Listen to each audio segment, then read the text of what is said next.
लालची कुत्ता। एक कुत्ता बड़ा लालची था। वो हमेशा दूसरे कुत्तों की हड्डियां चुरा कर खा लिया करता था। एक बार उसने एक हड्डी चुराई और उसे मुंह में दबाकर भाग गया। भागते भागते वो एक नाले के किनारे पहुंचा। नाले के उस पार जंगल था और नाले पर एक लकड़ी का तख्ता पड़ा था। उसी पर से सब लोग नाले के पार हुआ करते थे। कुत्ते ने अपने दिल में कहा, अभी तो मुझे भूख नहीं लगी है, ये हड्डी ले जाकर नाले के उस पार जंगल में छुपा दूं, रात को आकर खा लूंगा। ये सोचकर वो तख्ते पर चलने लगा। अभी आधा तख्ता पार हुआ था कि उसकी नज़र पानी पर पड़ी। क्या देखता है कि पानी के अंदर भी एक कुत्ता है और वो भी अपने मुंह में हड्डी पकड़े उसकी तरफ घूर रहा है। यह देखकर लालची कुत्ता लड़ने को तैयार हो गया और गुर्राने लगा। इस पर पानी के अंदर वाले कुत्ते ने भी अपने दांत निकाल लिए और निकाल कर गुर्राने की शक्ल बनाई। ये देखकर लालची कुत्ते को बहुत गुस्सा आया।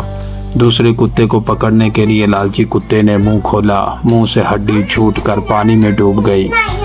अब तो इस लालची कुत्ते को अपनी ही हड्डी की फिक्र पड़ी कि वही मिल जाए। देखा तो वो भी ना थी, पानी में डूब चुकी थी।